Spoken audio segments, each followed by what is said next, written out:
Hey, welcome back. You already know who I am. Welcome to Epic Conversation.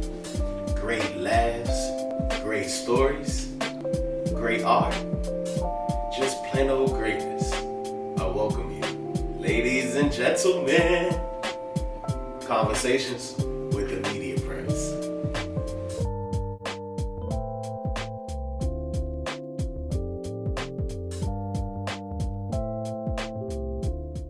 What's going on, y'all? You're here with your boy, the Media Prince, and we are back with another episode of Conversations with me, the Media Prince. This episode, I have this king next to me. Like when I say record labels are knocking at his door, musicians are knocking at his door, artist developers are knocking at his door, you name it, the music biz is knocking at this guy's door. Super producer, super hit maker, the one, the only, Mr. Judah on the beat. What's up? How are you, Kane? I'm good, man. I'm good. Happy to be here. Hey, when I tell you, your name rings so many bells and is so well respected in not only the music industry, but the entertainment realm itself. Mm-hmm. How does that feel? I mean, it feels good, especially coming from this area. You know, we kind of late to the game, late to, the industry, late to music. So to be one of those guys that kind of be on the forefront of that and, to be a elder statesman, so to speak, still be young. It's cool. You know what I'm saying? So take us back. When did the love of music even boost you? Like when did you even get that ear for it? Well, I started making music probably like 99, 98 when I was in college. Okay. And then, after I got out of school, I was trying to do the pro thing for a while, NFL thing, do that for a couple years. That didn't work out, and I was like, I'm going to go do something else. Got my degree in business. I said, let me just buy some equipment, start messing around with beats. I always like music. We from this area. Yep. Music is in us. Go-go, jazz, everything, live instrumentation. So it's already in us, you know what I mean? But I got into it really serious like around 99, 2000. Yeah.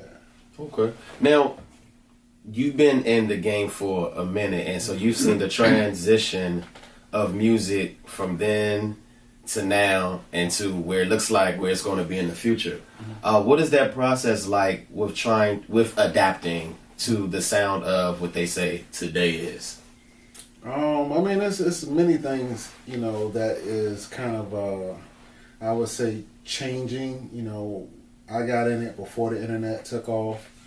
I was in it when the internet took off, and I'm still, a part of it. So I think the internet and technology got to play a part of that too. You know what I'm saying? But as long as you just make music and, you have a way to put it out, which everybody has a way nowadays.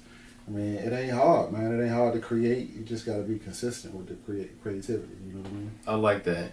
And you just spoke on something like with just being, before the internet, with the internet, and where the internet is going. Mm-hmm. How does it feel to be one of the few that are able to penetrate today's market? Because not everybody from then has been able to adapt to today's sound or even maneuver in it. Right. So, with me being as a producer, a studio owner, I've worked with a lot of different artists, but for me as a producer, I really, my stake on the market is like beat tapes, instrumental albums, beat tapes. I do good numbers overseas, London, Germany, Paris. There's a culture and a community for people that are beat enthusiasts and they just love instrumental albums.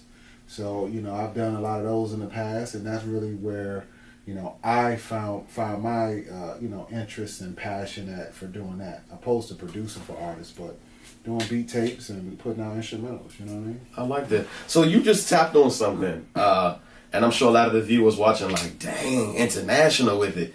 What was that experience like, that first experience where you understood that what you were doing was being accepted in another country? It happened when, I think this was probably around 2008, 2009. It was around that time frame. But I put out an instrumental album, and this instrumental album was called the Amber Rose Instrumentals. Mm. And I had the opportunity to meet Amber Rose at South by Southwest that year. Mm. You know, she mesmerized me just like she mesmerized everybody in the room. She was brand new to the scene. And I did an instrumental album, and when I tell you that instrumental album took off, all Two Dope Boys, Nah Right at the time. So that's how I'm showing where the era that I came in at, where those sites were the big blogs and the big sites, and they posted this and it went overseas and download and for it to happen like that was absolutely amazing, because that's how I knew overseas they were on something different. Mm-hmm. You know what I'm saying? They were on the beat tapes early. Mm-hmm. They love hip hop. They love pure hip hop. You know what I'm saying? Not trap rap. They really like hip hop, and that's a market. So it was just an awesome feeling. That money is good. Hey. It's more money than here. You know what I'm saying? So the euro and all that. So it's just mad different, man. But when you go over there and they love you, they appreciate what you do. And it's just a whole nother kind of fan base and reception. I like that. So take us into that process. What is that mood like when you're creating a record? What space do you have to be in? I mean, it's really just beats, man, right? Sometimes I sit down and say I'm going to do a beat tape. Or, nowadays I don't make beats. Like, I don't come in the studio and just make beats. I'm either coming here to work with somebody or mix or master something. I don't sit around and make beats all day. Back then, my 20s, early 30s, I used to sit in the studio all day, make beats, eat horribly, you know what I'm saying, drink, just create. But now, I gotta live. People saying that's me right now. Yeah, I gotta live a little bit, you know what I'm saying? So travel, go do things, have conversations, and then I get inspired to make beats. Or I hear a project that's released and I get inspired, you know what I'm saying?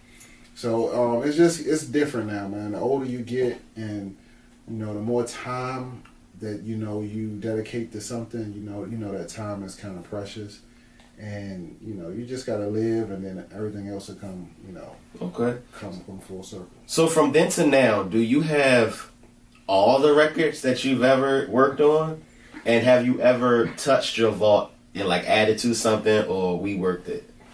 Nah, I'm under I kind of, I'm that type of guy where I create it, I put it out to the universe, I don't ever listen to it again, I don't never go back in a day and kind of revamp something.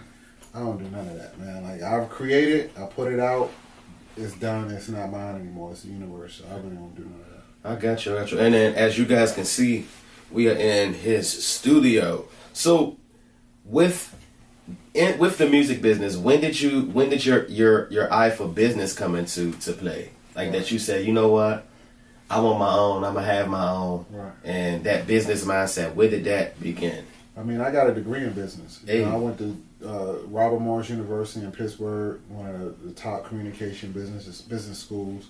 College educated. Then I went to Bowie State for a year, and that's when I got my degree. And so, I have a degree in business. And, when I first started making beats, I found a way to put a free ad in the Washington City paper. Mm. I found a way to, finesse that joke, right? So I used to put these ads in the Washington City paper. And it was if you need beats, call me, no fake Scarface beats or no fake Doc beats. Because that's where our energy was back then. It was real slow and dark. Everybody thought they was, from Houston or Face. You know what I'm saying? But I was always, when I started making beats, I always used to sample music. And, I was a little different because I liked the New York hip hop. You know what I'm saying? But I found a way to put ads in the city paper. And then people used to call me. And then this guy came to my studio, which was in my father's house at the time. And he came through to listen to beats, right? Mm-hmm. And you know what he said to me? He said, I like these beats. How much? So, bro, when he said how much, it was a done deal. I was no turning back. Hey. And I said, yeah, these are 75. He said, oh, for real? All right. Pulled out his bread, gave me 75 for I think I sold him 3 beats. So what's that? 75 times 3, whatever. So then I did that, right? And he said, I'm going to holler at you in 2 weeks. So that whole 2 weeks, I'm making beats, and I'm like, bro, this Bama just asked me how much. So I know you're gonna ask me how much next week in 2 weeks. Facts. So he asked me how much in 2 weeks. I said, all right, these the $75 joints, but these the 150 joints. Yeah. You get what I'm saying? So that's really how I really understood and got into it. So whenever anybody asks you how much, like it's a transaction. Business is a transaction. Kind of partnership. So when you ask me how much, I was in business that day. Okay, I dig it. I can dig it. So you've been able to work with some of the biggest stars and some of the biggest that are coming from this area as well. How do you differentiate who's the serious artist and who's the gimmicky artist that you may down the line not want to have your work aligned with? I mean, when I first started, I was working with everybody because I really had to learn how to do business. I had to learn how to communicate with artists of all genres, all types, personalities. So that time period was kind of just, trial and error, learning. And through those years, I learned, okay, when a person communicate this type of way, it ain't about nothing. You get what I'm saying? When they communicate this certain type of way, you got somebody that, or they come to you and say, I got an idea for a song. If it don't really align with where I'm at that point in time, don't take the bread. You get what I'm saying? Don't do the business. We still gonna be cool, but don't do the business. But then also too, probably the past 10 years, I've really been a studio or a producer where you have to know somebody to come holler at me or call me. You can't call me out the blue and say I want studio time. It don't work like that. Now, how important was that to make sure that there's exclusivity? Right. Don't judge me, judge your mother. How important was it to create that experience here that you can't just find me, you have to be of a good stature to even get in my realm? No, it's not even about that though. It's about it's about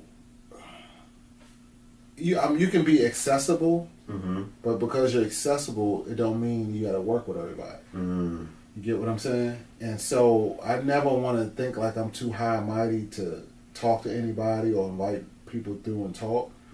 But before I work with anybody, I invite them through to the studio. So we sit and talk. I can look you in your eye. You can look me in my eye. We can have that conversation. Because we might be cool, but we may never could do no music together. But we might be cool. Or we can do music together and be cool. You know what I'm saying? But we have to have that conversation. But I think that's very important because people respect when you say, hey, before we talk business, let's just talk. You get what I'm saying? Let's spend a little time together and talk, chop it up. So that's kind of how I've been doing it. And it's been good for me because I'm not wasting a lot of time. People can come, we can meet, we can talk, and it's less stress at the end of the day. Gotcha. Now that you have your own studio, are there chances where other producers or creators or engineers can come and work? Yeah. So I've been, I would do internships with Washington Art Institute, or people, youngest will call me and say, can I intern? And I do that all the time. Guys that work here, they went and work at 930 Club, work at WKYS, running the boards over there. So I have a lot of people come through here and I help them out that way.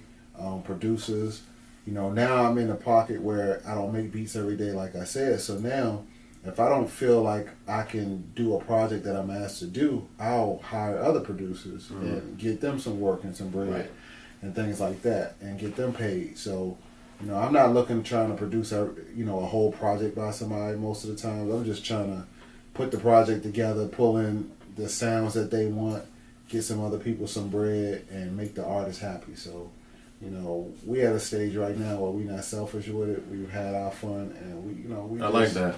Kind of spread the love. I like that. So currently in the music business, I want to know from this area and as well as the mainstream market, who are the artists that are exciting you right now? Wow. I like Rome Streets. He's from New York. From here, I like Nucci. I really like Nucci. You know, I think he, you know, he's just a creative, a dope lyricist. Rico Nasty, I like her energy. I mean, your usual hitters. You know what I'm saying? Like, it ain't no secret. You know what I'm saying? Like, it's your usual hitters. There's a guy young and coming up named Devin the Ripper. I like him. He has a rich history. His father was important on the scene. Reese the Realist, you know, E-Class, a bunch of, you know, cats that come through here, and not to kind of single anybody out, but there's so much dope talent from here, bro, and they all trying to do their thing in their own way that they know how to do it, right? And me personally, I'm very hard to get excited in terms of who's next, because, you know, there's really nothing new out under the sun, you know what I mean? But you know, there are some dope artists from this area, and other places too. But you know, I hate answering that question because it's just too many. I got you, but I'm glad that the area gets to, and those that are watching are not from here, to get to hear that it's kind of hard to pick and choose from here because there's so many dynamic artists here that are really taking their craft quite seriously than we've ever seen before here. So I was just, you know, casually, you know, watching TV and, you know, clicking through channels. The Beat by You just comes on BET Jams and just thriving through Young E-Class.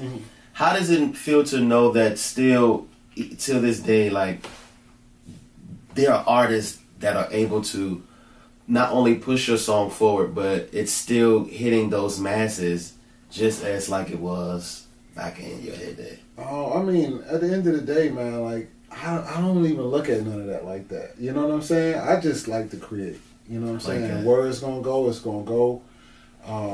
I'm touching a record, whether I'm mastering it. I just like the process of creating. Wherever it's going to go, it's going to go. Whatever happens with it. That really does nothing for me or nothing to me, you know what I'm saying, nowadays. I hope the viewers are paying attention to that, because I think you just hit like a nail with just saying, like,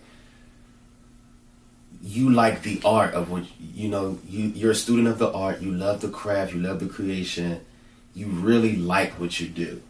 So it doesn't really matter about the, you know, the accolades and everything that builds around it. It's just the process of being able to get in your zone and create.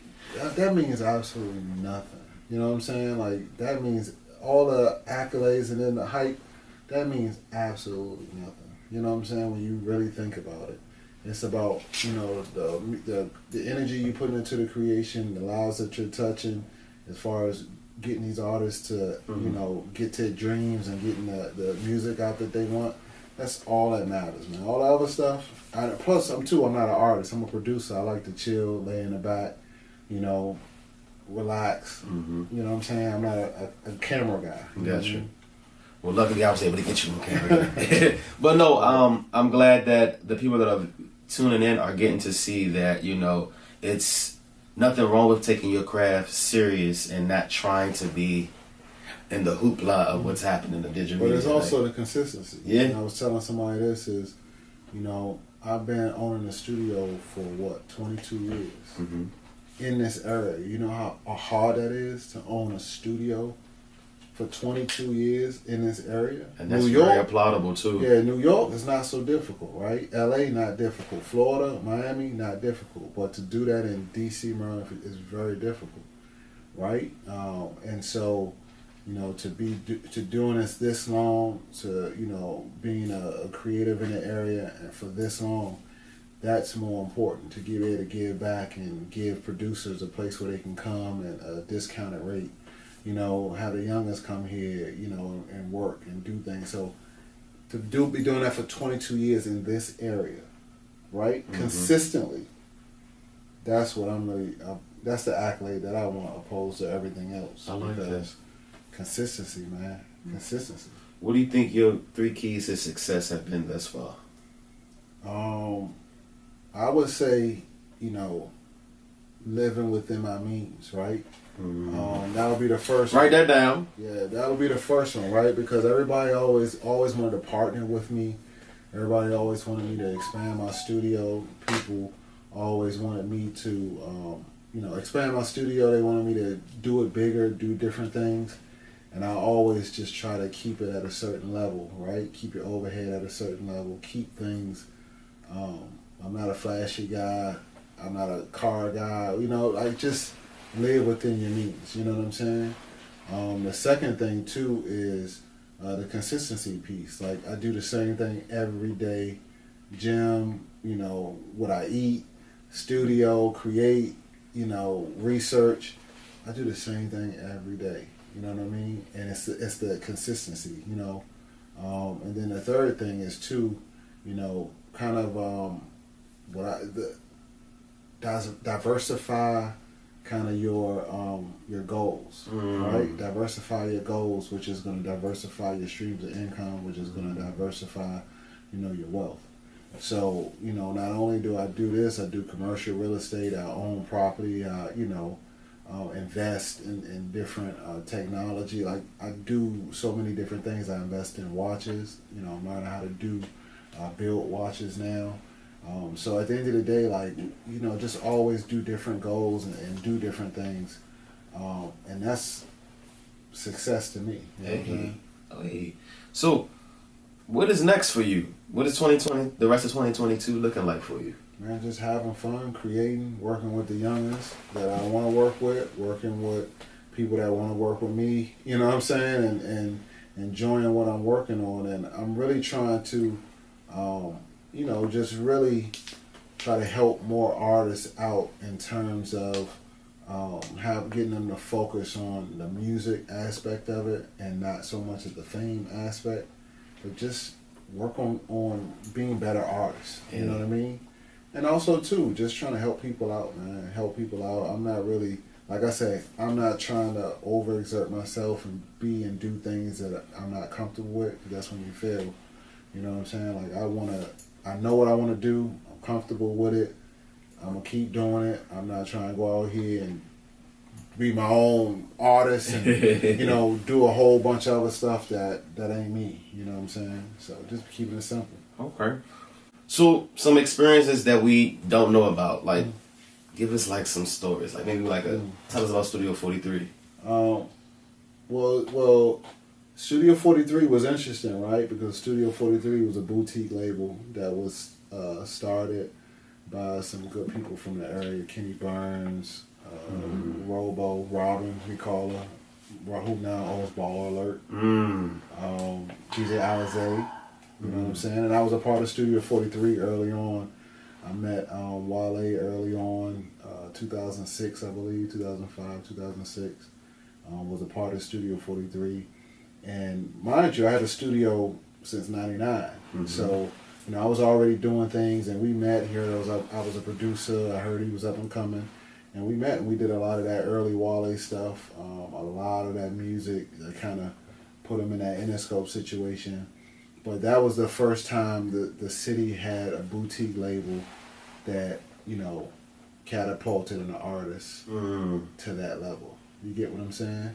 And I've seen many artists like Black Indian who was signed with MCA way before Wale. I done seen Section 8 Mob, been a part of all those different, movements. But at the end of the day, I was a part of the label that catapulted kind of, hands down the biggest artist from the area. Yeah, you know what I'm saying? And I know you mentioned, like you're just about the craft itself and just creating magic. Was there any indication that you guys were breaking through an artist? Did you guys have any indication that you guys were creating like the start of something? I think we were just caught up in, he was buzzing. We could do shows. He was doing shows and selling out clubs, and he was buzzing around the area, and we knew. You don't really know at that time, if anybody tell you, yeah, I knew nah, that should just be the moment, you know what I'm saying, and things be happening. But when you start, hearing people getting calls and going to meetings and, asking should they sign deals and this and that, and you hear about people talking about them out, in interviews, that's how people are buzzing and they're hearing what's going on. But I mean, I was so much in the studio and just trying to create. Like I didn't care about none of that. I just wanted to create and create the best thing we could do together. You know what I'm saying? All that other stuff, I stay out of that. I like that. I like that. So before I let you go, I want to play this game with you that I play with everyone that I interview, and I've had some of the best get twisted on this game, from Megan Thee Stallion to Ace Hood. So I'm just ready to see what you're gonna play with. And you mentioned earlier, you know, you was a fan of that New York hip hop. So I'm gonna give you two artists. The person you say stays. The person you don't say never existed, never made music. Okay. Tupac or Biggie? Biggie. Okay. Jay-Z or Nas? Nas. Okay. J. Cole or Eminem? J. Cole. Okay. Kendrick Lamar or Drake? Kendrick. Okay. Lil Wayne or Kanye West? Kanye. Okay. 2 Chainz or Future? 2 Chainz. Okay. T.I. or Ludacris? Ludacris. Damn, he's acing these. This is the fastest I've ever seen anyone do this, okay? Common or Andre 3000? 3000. Okay. Let's move to the ladies. Nicki Minaj or Remy Ma? Remy Ma. Okay. Little Kim or Trina? Lil Kim. Okay. Kim had the hardest rap album for a female ever. Hey, in speaking the history of rap. Hardcore was hard as hell. Hence the name, right? Like that, phenomenal. You know what I'm saying? Okay. Eve or Foxy Brown? Foxy. Okay. Megan Thee Stallion or Cardi B? Cardi. Okay. And last one, Missy Elliott or Left Eye? Missy.